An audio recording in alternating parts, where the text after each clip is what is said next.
ಮನವಿಯನ್ನು ಮಾಡಿಕೊಳ್ತಾ ಇದ್ದೇನೆ.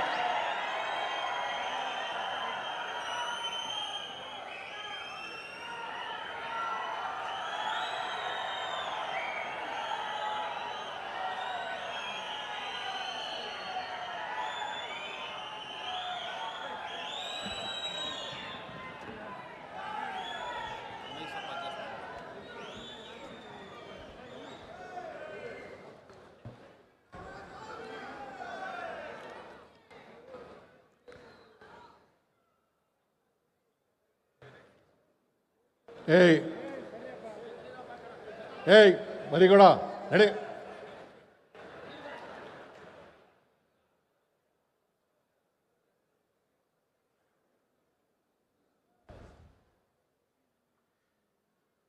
ಎಸಿಸಿ ಅಧ್ಯಕ್ಷರಾದಂಥ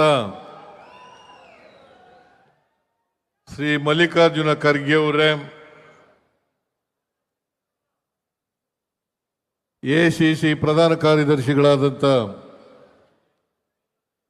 ಶ್ರೀ ಸುರ್ಜೇವಾಲಾ ಅವರೇ, ರಾಜ್ಯದ ಮುಖ್ಯಮಂತ್ರಿಗಳಾದಂಥ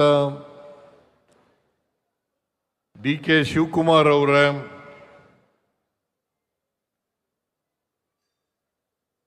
ಪ್ರದೇಶ ಕಾಂಗ್ರೆಸ್ ಸಮಿತಿಯ ನೂತನವಾಗಿ ಆಯ್ಕೆಯಾಗಿರ್ತಕ್ಕಂಥ ಶ್ರೀ ಹರಿಪ್ರಸಾದ್ ಅವರೇ,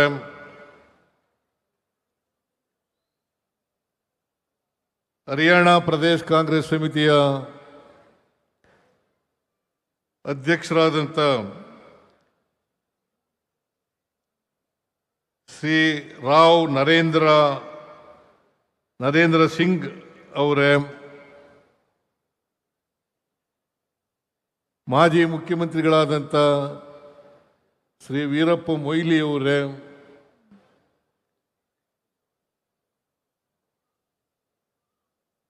ವೇದಿಕೆ ಮೇಲಿರ್ತಕ್ಕಂಥ ಎಲ್ಲ ಆತ್ಮೀಯ ಸಚಿವರುಗಳೇ, ಮಾಜಿ ಸಚಿವರುಗಳೇ, ಸಂಸದರೇ, ಶಾಸಕ ಮಿತ್ರರೇ,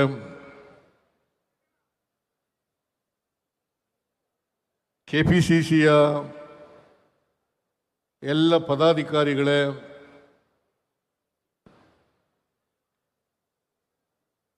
ಇಲ್ಲಿ ಆಗಮಿಸಿರ್ತಕ್ಕಂಥ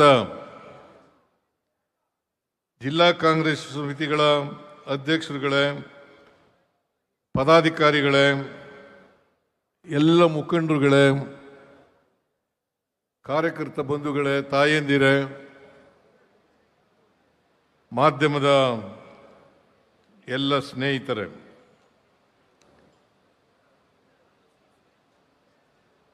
ಇದು ಒಂದು ಮಹತ್ವದ ದಿನ. ಇವತ್ತು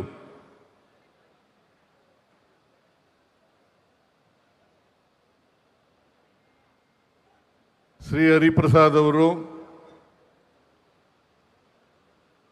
ನೂತನವಾಗಿ ಕೆಪಿಸಿಸಿ ಅಧ್ಯಕ್ಷ ಸ್ಥಾನವನ್ನು ಅಲಂಕರಿಸಿದ್ದಾರೆ.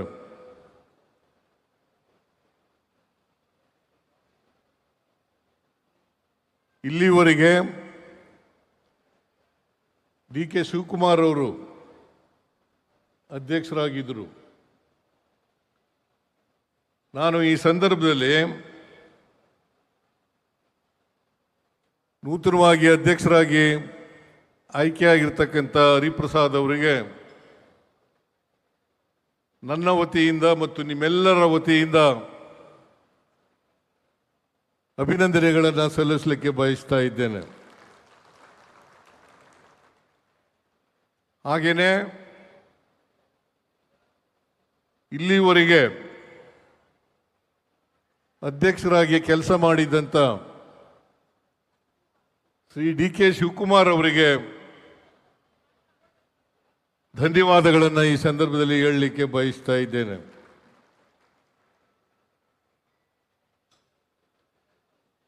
ನಾನು ಡಿ.ಕೆ. ಶಿವಕುಮಾರ್ ಅವರು, ನಾನು ಈ ರಾಜ್ಯದ ವಿರೋಧ ಪಕ್ಷದ ನಾಯಕನಾಗಿ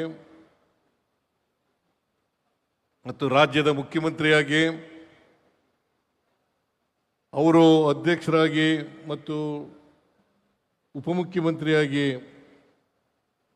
ಈ ರಾಜ್ಯವನ್ನು ಅಭಿವೃದ್ಧಿಪಡಿಸ್ತಕ್ಕಂಥ ಕೆಲಸವನ್ನು ನಾವು ಮಾಡಿದ್ದೇವೆ. ರಾಜ್ಯದ ಪ್ರಣಾಳಿಕೆಯಲ್ಲಿ ಕೊಟ್ಟಿದ್ದಂಥ ಭರವಸೆಗಳನ್ನು ಈಡೇರಿಸ್ತಕ್ಕಂಥ ಪ್ರಾಮಾಣಿಕ ಪ್ರಯತ್ನವನ್ನು ಮಾಡಿದ್ದೇವೆ.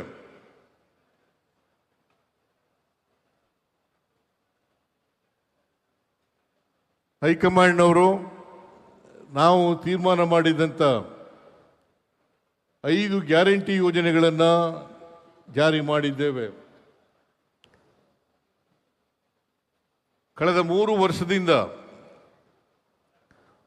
1,40,000ಕ್ಕೂ ಹೆಚ್ಚು ಕೋಟಿ ರೂಪಾಯಿಗಳನ್ನು ಗ್ಯಾರಂಟಿ ಯೋಜನೆಗಳಿಗೆ ಖರ್ಚು ಮಾಡಿದ್ದೀವಿ.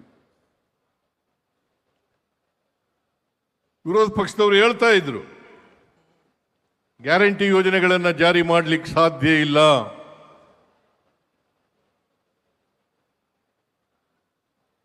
ಪ್ರಧಾನಮಂತ್ರಿಗಳಾದಂಥ ನರೇಂದ್ರ ಮೋದಿಯವರ ಆದಿಯಾಗಿ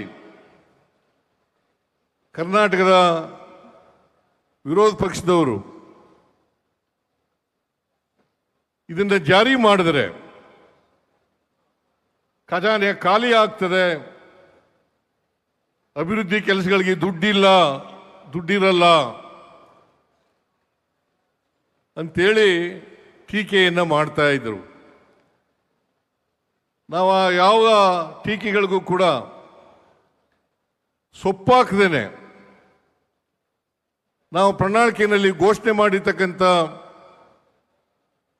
ಎಲ್ಲ ಗ್ಯಾರಂಟಿಗಳನ್ನು ಭರವಸೆಗಳನ್ನು ಈಡೇರಿಸ್ತಕ್ಕಂಥ ಪ್ರಾಮಾಣಿಕ ಪ್ರಯತ್ನವನ್ನು ಮಾಡಿದ್ದೇವೆ.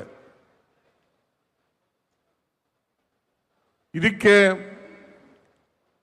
ಡಿ ಕೆ ಶಿವಕುಮಾರ್ ಅವರು ಕೂಡ ಅಧ್ಯಕ್ಷರಾಗಿ ಹೆಗಲಿಗೆ ಹೆಗಲು ಕೊಟ್ಟು ದುಡಿದಿದ್ದಾರೆ ಅಂತಕ್ಕಂಥ ಮಾತುಗಳನ್ನು ಈ ಸಂದರ್ಭದಲ್ಲಿ ಹೇಳಲಿಕ್ಕೆ ಬಯಸ್ತಾ ಇದ್ದೇನೆ.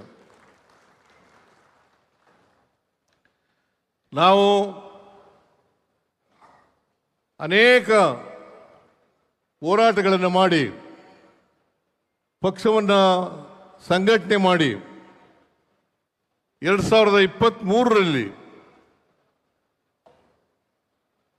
ಶಿವಕುಮಾರ್ ಅವರು ಅಧ್ಯಕ್ಷರಾಗಿ ನಾನು ವಿರೋಧ ಪಕ್ಷದ ನಾಯಕನಾಗಿ 136 ಸ್ಥಾನಗಳನ್ನು ಗೆದ್ದಿದ್ದು.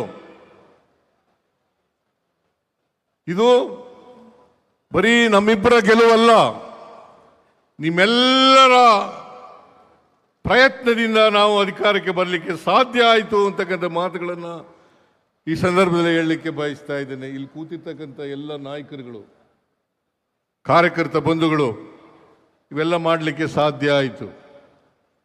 ಇವತ್ತು ಹರಿಪ್ರಸಾದ್ ಅವರನ್ನು ಅಧ್ಯಕ್ಷರನ್ನಾಗಿ ನೇಮಕ ಮಾಡಿದಂಥ ಸೋನಿಯಾ ಗಾಂಧಿ ಅವರಿಗೆ, ಮಲ್ಲಿಕಾರ್ಜುನ ಖರ್ಗೆ ಅವರಿಗೆ, ರಾಹುಲ್ ಗಾಂಧಿ ಅವರಿಗೆ, ಪ್ರಿಯಾಂಕಾ ಗಾಂಧಿ ಅವರಿಗೆ, ವೇಣುಗೋಪಾಲ್ ಅವರಿಗೆ, ಸುರ್ಜೇವಾಲಾ ಅವರಿಗೆ ನಾನು ಹೃತ್ಪೂರ್ವಕವಾಗಿ ಧನ್ಯವಾದಗಳನ್ನು ಹೇಳಲಿಕ್ಕೆ ಬಯಸ್ತಾ ಇದ್ದೇನೆ.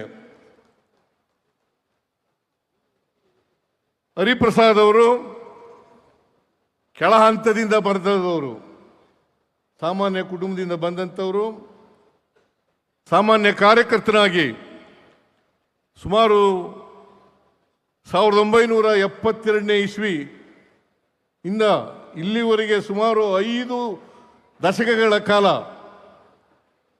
ಕಾಂಗ್ರೆಸ್ ಪಕ್ಷದ ಕಾರ್ಯಕರ್ತನಾಗಿ ನಿಷ್ಠೆಯಿಂದ ಸೇವೆಯನ್ನು ಮಾಡಿದ್ದಾರೆ. ಅವರು ವಿದ್ಯಾರ್ಥಿ ನಾಯಕನಾಗಿ, ಯೂತ್ ಕಾಂಗ್ರೆಸ್, ಯುವ ಕಾಂಗ್ರೆಸ್ನ ನಾಯಕನಾಗಿ ಅನೇಕ ರಾಜ್ಯಗಳಲ್ಲಿ ಉಸ್ತುವಾರಿಯನ್ನು ವಹಿಸ್ಕೊಂಡು ಸೇವಾದಳದ ಅಧ್ಯಕ್ಷನಾಗಿ ಕೆಲಸ ಕೂಡ ಮಾಡಿದ್ದಾರೆ. ಅಂಥವರು ಇವತ್ತು ಬಹಳ ಮಹತ್ತರವಾದಂಥ ಜವಾಬ್ದಾರಿಯನ್ನು ಹೊತ್ಕೊಂಡಿದ್ದಾರೆ. ಆ ಜವಾಬ್ದಾರಿಯನ್ನು ಒತ್ಕೋಬೇಕಾದ್ರೆ ಅವರು ನಿಷ್ಠೆ, ಸಿದ್ಧಾಂತಕ್ಕೆ ಬದ್ಧತೆ, ಕಾಂಗ್ರೆಸ್ ಕಾರ್ಯಕರ್ತನಾಗಿ ಅನೇಕ ಸ್ಥಾನಗಳಲ್ಲಿ ಕೆಲಸ ಮಾಡದಿದ್ದರ ಪರಿಣಾಮವಾಗಿ ಇವತ್ತು ಇಷ್ಟೊಂದು ಎತ್ತರಕ್ಕೆ ಬೆಳೀಲಿಕ್ಕೆ ಸಾಧ್ಯ ಆಗಿದೆ. ಅವರಿಗೆ ಮತ್ತೊಮ್ಮೆ ಅಭಿನಂದನೆಗಳನ್ನು ಸಲ್ಲಿಸಲಿಕ್ಕೆ ಬಯಸ್ತಾ ಇದ್ದೇನೆ. ನನಗೆ ವಿಶ್ವಾಸ ಇದೆ, ಹರಿಪ್ರಸಾದ್ ಅವರು ಸಿದ್ಧಾಂತಕ್ಕೆ ಬದ್ಧರಾಗಿರೋದ್ರಿಂದ ಕಾಂಗ್ರೆಸ್ ಅನ್ನು ಬಲಪಡಿಸ್ತಕ್ಕಂಥ ಶಕ್ತಿ ಇದೆ. ಕಾಂಗ್ರೆಸ್ನ ಮೂಲ ಸಿದ್ಧಾಂತ ಏನಿದೆ, ಸಂವಿಧಾನದ ಆಶಯಗಳೇನಿದ್ದಾವೆ, ಅವುಗಳನ್ನು ಜಾರಿ ಮಾಡ್ತಕ್ಕಂಥ ಪ್ರಯತ್ನವನ್ನು ಮಾಡ್ತಾರೆ ಅಂತಕ್ಕಂಥ ಸಂಪೂರ್ಣ ವಿಶ್ವಾಸ, ನಂಬಿಕೆ ನನಗಿದೆ ಅಂತಕ್ಕಂಥ ಮಾತುಗಳನ್ನು ಈ ಸಂದರ್ಭದಲ್ಲಿ ಹೇಳಲಿಕ್ಕೆ ಬಯಸ್ತಾ ಇದ್ದೇನೆ. ಇವತ್ತು 1914ರಲ್ಲಿ ಬಿಜೆಪಿ ಅಧಿಕಾರಕ್ಕೆ ಬಂತು. ಅವರು ಅಧಿಕಾರಕ್ಕೆ ಬಂದ ಮೇಲೆ 12 ವರ್ಷಗಳಲ್ಲಿ ಈ ದೇಶದ ಬಹುತ್ವ ಏನಿದೆ ಅದನ್ನು ಹಾಳು ಮಾಡ್ತಕ್ಕಂಥ ಪ್ರಯತ್ನವನ್ನು ಮಾಡಿದ್ದಾರೆ. ಭಾರತ ದೇಶ ಅನೇಕ ಜಾತಿಗಳು, ಅನೇಕ ಧರ್ಮಗಳು, ಅನೇಕ ಸಂಸ್ಕೃತಿಗಳಿಂದ ಕೂಡಿರ್ತಕ್ಕಂಥ ದೇಶ. ಈ ದೇಶದಲ್ಲಿ ನಾವು ಬಹುತ್ವವನ್ನು ಕಾಪಾಡ್ಕೊಳ್ತಕ್ಕಂಥದ್ದು, ಅದಕ್ಕೆ ಗೌರವವನ್ನು ಕೊಡ್ತಕ್ಕಂಥದ್ದು ಅತ್ಯಂತ ಅವಶ್ಯ ಅಂತಕ್ಕಂಥ ಮಾತುಗಳನ್ನು ಹೇಳಲಿಕ್ಕೆ ಬಯಸ್ತಾ ಇದ್ದೇನೆ. ಭಾರತೀಯ ಜನತಾ ಪಕ್ಷದವರು ಧರ್ಮದ ಹೆಸರಿನಲ್ಲಿ, ಜಾತಿ ಹೆಸರಿನಲ್ಲಿ, ಸಂಸ್ಕೃತಿ ಹೆಸರಿನಲ್ಲಿ ದೇಶವನ್ನು ಒಡೆಯತಕ್ಕಂಥ ಪ್ರಯತ್ನವನ್ನು ಮಾಡ್ತಾ ಇದ್ದಾರೆ. ಇದು ಒಂದು ಸವಾಲು, ಹರಿಪ್ರಸಾದ್ ಅವರಿಗೆ ಸವಾಲು, ನಮ್ಮ ಕಾರ್ಯಕರ್ತರಿಗೆ ಸವಾಲು. ಅನೇಕ ಜನ ನಮ್ಮ ಕಾರ್ಯಕರ್ತರುಗಳು ಕಾಂಗ್ರೆಸ್ನ ಇತಿಹಾಸ ಗೊತ್ತಿಲ್ಲದೆ ಇರತಕ್ಕಂಥದ್ದು, ಸ್ವಾತಂತ್ರ್ಯ ಹೋರಾಟದಲ್ಲಿ ನಮ್ಮ ಪಾತ್ರ ಏನು ಅಂತಕ್ಕಂಥದ್ದು ಗೊತ್ತಿರ್ತಕ್ಕಂಥದ್ದು, ಸಂವಿಧಾನದ ಮೂಲ ಉದ್ದೇಶಗಳು ಏನು ಅಂತಕ್ಕಂಥದ್ದು ಗೊತ್ತಿಲ್ಲದೆ ಇರ್ತಕ್ಕಂಥದ್ದು ಅನೇಕ ಕಾರ್ಯಕರ್ತರಿದ್ದಾರೆ. ನಾನು ಇವತ್ತು ನಮ್ಮ ಕಾರ್ಯಕರ್ತರಲ್ಲಿ ಮನವಿ ಮಾಡ್ತಕ್ಕಂಥದ್ದು ಏನಪ್ಪ ಅಂತಂದ್ರೆ, ಹರಿಪ್ರಸಾದ್ ಅವರ ಜೊತೆಯಲ್ಲಿ ನಿಲ್ಲಬೇಕು. ನೀವು ನಮ್ಮ ಸಿದ್ಧಾಂತ ಏನಿದೆ,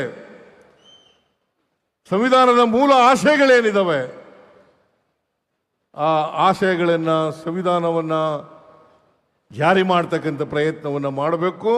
ಅಷ್ಟೇ ಅಲ್ಲ, ಇನ್ನೂ ಒಂದು ಹೆಜ್ಜೆ ಮೂಲೆ ಹೋಗಿ ಜಿಲ್ಲಾ ಮಟ್ಟದಲ್ಲಿ, ತಾಲೂಕು ಮಟ್ಟದಲ್ಲಿ, ಬೂತ್ ಮಟ್ಟದಲ್ಲಿ ಶಿಬಿರಗಳನ್ನು ಏರ್ಪಾಡು ಮಾಡ್ತಕ್ಕಂಥ ಪ್ರಯತ್ನವನ್ನು ಮಾಡಬೇಕು.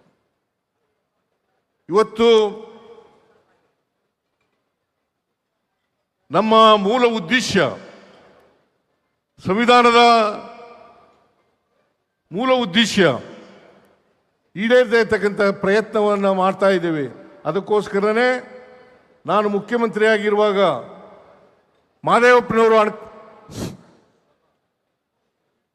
ಮಾದೇವಪ್ಪನವರು ಸಮಾಜ ಕಲ್ಯಾಣ ಮಂತ್ರಿಯಾಗಿ ಅನೇಕ ಸಂವಿಧಾನದ ಪ್ರಿಯಾಂಬಲ್ ಅನ್ನು ಓದಿಸ್ತಕ್ಕಂಥ ವಿದ್ಯಾರ್ಥಿಗಳಿಗೆ ಕೆಲಸವನ್ನು ಮಾಡೋದು. ಇದರ ಉದ್ದೇಶ ಸಂವಿಧಾನ ಎಲ್ರಿಗೂ ಕೂಡ ಗೊತ್ತಾಗಬೇಕು, ಸಂವಿಧಾನದ ಮೂಲ ಉದ್ದೇಶಗಳು ಗೊತ್ತಾಗಬೇಕು, ನಮ್ಮ ಸಮಾಜದ ಅಲ್ಲಿರ್ತಕ್ಕಂಥ ಬಹುತ್ವವನ್ನು ಕಾಪಾಡ್ತಕ್ಕಂಥದ್ದು ಅತ್ಯಂತ ಅವಶ್ಯ ಅಂತಕ್ಕಂಥ ಮಾತುಗಳನ್ನು ಹೇಳಲಿಕ್ಕೆ ಬಯಸ್ತಾ ಇದ್ದೇನೆ. ನನಗೆ ಸಂಪೂರ್ಣ ವಿಶ್ವಾಸ ಇದೆ, ಹರಿಪ್ರಸಾದ್ ಅವರು RSSನ ವಿರುದ್ಧವಾಗಿ, ಬಿಜೆಪಿಯ ವಿರುದ್ಧವಾಗಿ ಹೋರಾಟದ ಪ್ರಯತ್ನವನ್ನು ಮಾಡ್ತಾ ಇದ್ದಾರೆ. ಆ ಪ್ರಯತ್ನ ನಮ್ಮ ಕಾರ್ಯಕರ್ತರು, ಎಲ್ಲ ಕಾರ್ಯಕರ್ತರಲ್ಲೂ ಕೂಡ ಬರಬೇಕು. ಆ ಪ್ರಯತ್ನ ಎಲ್ಲ ಕಾರ್ಯಕರ್ತರಲ್ಲೂ ಪ್ರಯತ್ನ ಮಾಡಬೇಕು. ಈ ಪ್ರಯತ್ನ ಮಾಡಿದಾಗ ಮಾತ್ರ ನಾವು ದೇಶವನ್ನು ಉಳಿಸಲಿಕ್ಕೆ, ಸಂವಿಧಾನವನ್ನು ಉಳಿಸಲಿಕ್ಕೆ ಸಾಧ್ಯ ಆಗ್ತದೆ ಅಂತಕ್ಕಂಥ ಮಾತುಗಳನ್ನು ಈ ಸಂದರ್ಭದಲ್ಲಿ ಹೇಳಲಿಕ್ಕೆ ಬಯಸ್ತಾ ಇದ್ದೀನಿ. ಅದನ್ನು ಮಾಡಲೇಬೇಕು. ಆದರೆ ಇಲ್ಲದೆ ಹೋದರೆ ಬಿಜೆಪಿ ಸುಳ್ಳುಗಳ ಮೂಲಕ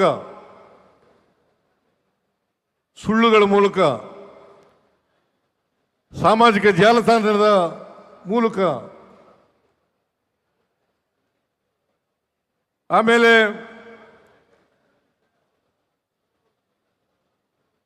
ಈ ಸುಳ್ಳುಗಳನ್ನು ಹರಡಿ ಜನರನ್ನು ದಾರಿ ತಪ್ಪಿಸ್ತಕ್ಕಂಥ ಕೆಲಸವನ್ನು ಮಾಡ್ತಾರೆ.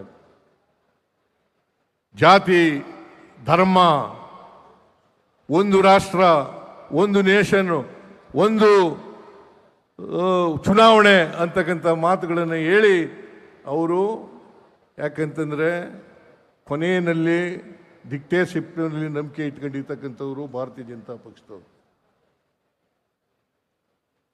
ಯಾಕಂತಂದರೆ ಎಡ್ಗೆ ವಾರ್ RSS ಸಂಸ್ಥಾಪಕ ಅವರು ಅವರ ಸ್ನೇಹಿತರನ್ನ ಕಳಿಸ್ತಾರೆ ವಿದೇಶಕ್ಕೆ. ಮುಸ್ಸೋಲಿನಿ, ಇಟಲಿಯ ಮುಸ್ಸೋಲಿನಿ, ಜರ್ಮನಿಯ ಹಿಟ್ಲರ್ ಅವರು ಯಾವ ರೀತಿ ನಡೆಸ್ತಾ ಇದ್ದಾರೆ ಅಂತಕ್ಕಂಥ ಹಿಟ್ಲರ್ನ ಆಡಳಿತ, ಮುಸ್ಸೋಲಿನಿ ಆಡಳಿತವನ್ನು ಈ ದೇಶದಲ್ಲಿ ಹುಟ್ಟಾಕ್ಲಿಕ್ಕೆ ಪ್ರಯತ್ನವನ್ನು ಮಾಡ್ತಾ ಇದ್ದಾರೆ. ಅವ್ರಿಗ್ಯಾರಿಗೂ ಕೂಡ BJP-ಅವ್ರಿಗಾಗಲಿ RSSನವ್ರಿಗಾಗಲಿ ನಮ್ಮ ಸಂವಿಧಾನದ ಬಗ್ಗೆ ನಂಬಿಕೆ ಇಲ್ಲ. ಸಂವಿಧಾನದ ವಿರೋಧಿಗಳು ಈ ದೇಶದಲ್ಲಿ ಯಾರು ಇದ್ರೆ ಅವರು RSSನವರು ಮತ್ತು BJP-ಯವರು ಅಂತಕ್ಕಂಥದ್ದನ್ನು ನಾವು ಮರೀಲಿಕ್ಕೆ ಸಾಧ್ಯ ಇಲ್ಲ. ಅದಕ್ಕೋಸ್ಕರ ಹಿಂದೂ ರಾಷ್ಟ್ರ ಮಾಡಲಿಕ್ಕೆ ಹೊರಟಿದ್ದಾರೆ. ಇದು ಮಾಡಲಿಕ್ಕೆ ಸಾಧ್ಯ ಇಲ್ಲ. ನಮ್ಮ ಕಾರ್ಯಕರ್ತರು ಬಿಡಕೂಡದು. ನಾವು ಯಾವತ್ತೂ ಕೂಡ ಬಹುತ್ವದ ಪರವಾಗಿರ್ತಕ್ಕಂಥವರು, ಬಹುತ್ವವನ್ನು ರೂಪಿಸ್ತಕ್ಕಂಥ ಕೆಲಸವನ್ನು ಮಾಡ್ತಕ್ಕಂಥದ್ದು, ಅದನ್ನು ಮುಂದುವರಿಸ್ತಕ್ಕಂಥ ಕೆಲಸವನ್ನು ಮಾಡ್ತಕ್ಕಂಥದ್ದು. ಈಗ ಹರಿಪ್ರಸಾದ್ ಅವರು ಕೇವಲ ಚುನಾವಣೆಗೋಸ್ಕರ ಮಾಡಿರ್ತಕ್ಕಂಥದ್ದಲ್ಲ. ಅದು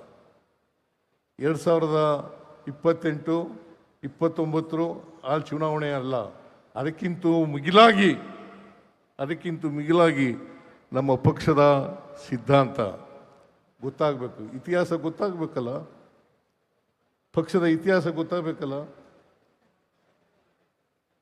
ಅನೇಕ ಜನ ಸೆಕ್ಯುಲರಿಸಮ್ಗೆ ನಂಬಿಕೆ ಇಲ್ಲತಕ್ಕಂಥವ್ರು ಇದ್ದಾರೆ. ಇದನ್ನ ಗಟ್ಟಿಗೊಳಿಸ್ತಕ್ಕಂಥ ಪಕ್ಷವನ್ನು ಗಟ್ಟಿಗೊಳಿಸ್ತಕ್ಕಂಥ ಪಕ್ಷದ ಸಿದ್ಧಾಂತವನ್ನು ಗಟ್ಟಿಗೊಳಿಸ್ತಕ್ಕಂಥ ಕೆಲಸವನ್ನು ಮಾಡಬೇಕು. ಈ ಕೆಲಸ ಹರಿಪ್ರಸಾದ್ ಮಾಡ್ತಾರೆ ಅಂತಕ್ಕಂಥ ನಂಬಿಕೆ ಇದೆ, ವಿಶ್ವಾಸ ಇದೆ. ಯಾಕೆಂದರೆ ಅವರ ಹೋರಾಟನ ನೋಡಿದ್ದೀನಿ ನಾನು. ಅವರು ಯಾವತ್ತೂ ಕೂಡ RSS ವಿರುದ್ಧವಾಗಿ, BJP ವಿರುದ್ಧವಾಗಿ, ಕೋಮುವಾದಿ ವಿರುದ್ಧವಾಗಿ ಕೆಲಸ ಮಾಡ್ತಕ್ಕಂಥ ವ್ಯಕ್ತಿ ಅಂತಕ್ಕಂಥದ್ದನ್ನು ನಾನು ಅರ್ಥ ಮಾಡ್ಕೊಂಡಿದ್ದೇನೆ. ಅದರಿಂದ ಇವತ್ತು ಪುನರ್ನಿರ್ಮಾಣ ಆಗಬೇಕು. ಮತ್ತೆ ಸ್ವಾತಂತ್ರ್ಯ, ಸಮಾನತೆ, ಭ್ರಾತೃತ್ವ ಈ ದೇಶದಲ್ಲಿ, ಈ ಸಮಾಜದಲ್ಲಿ ಎಸ್ಟಾಬ್ಲಿಷ್ ಆಗಿ ನಾವು ಈ ದೇಶವನ್ನು ಮುಂದೆ ಮಾಡಿಸ್ತಕ್ಕಂಥ ಕೆಲಸವನ್ನು ಮಾಡಬೇಕು. ಅದಕ್ಕೆ ನಮ್ಮ ಎಲ್ಲ ಕಾರ್ಯಕರ್ತರು ಕೂಡ ಗಟ್ಟಿಯಾಗಿ, ಸಿದ್ಧಾಂತದ ಗಟ್ಟಿಯಾಗಿ ಕೆಲಸ ಮಾಡ್ತಕ್ಕಂಥ ಕೆಲಸವನ್ನು ಮಾಡಬೇಕು. ಇದರಿಂದ ಬರೀ ಕಾರ್ಯಕರ್ತರು ಕಾಂಗ್ರೆಸ್ ಪಕ್ಷಕ್ಕೆ ಬೆಂಬಲವನ್ನು ಕೊಡೋದರ ಜೊತೆಗೆ, ಸಿದ್ಧಾಂತಕ್ಕೆ ಬದ್ಧತೆಯನ್ನು ಪ್ರದರ್ಶನ ಮಾಡ್ತಕ್ಕಂಥ ಕೆಲಸವನ್ನು ಮಾಡಬೇಕು. ಆ ಕೆಲಸವನ್ನು ಮುಂದಿನ ದಿನಗಳಲ್ಲಿ ಮಾಡಲಿ ಅಂತಕ್ಕಂಥ ಮಾತುಗಳನ್ನು ಹೇಳಿ 2028ರಲ್ಲಿ ಈಗಾಗಲೇ ಮಲ್ಲಿಕಾರ್ಜುನ ಖರ್ಗೆಯವರು ಹೇಳಿದ್ದಾರೆ, DK ಶಿವಕುಮಾರ್ ಕೂಡ ಹೇಳಿದ್ದಾರೆ, ಹರಿಪ್ರಸಾದ್ ಕೂಡ ಹೇಳಿದ್ದಾರೆ, ನಾವೇ ಅಧಿಕಾರಕ್ಕೆ ಬರ್ತೀವಿ.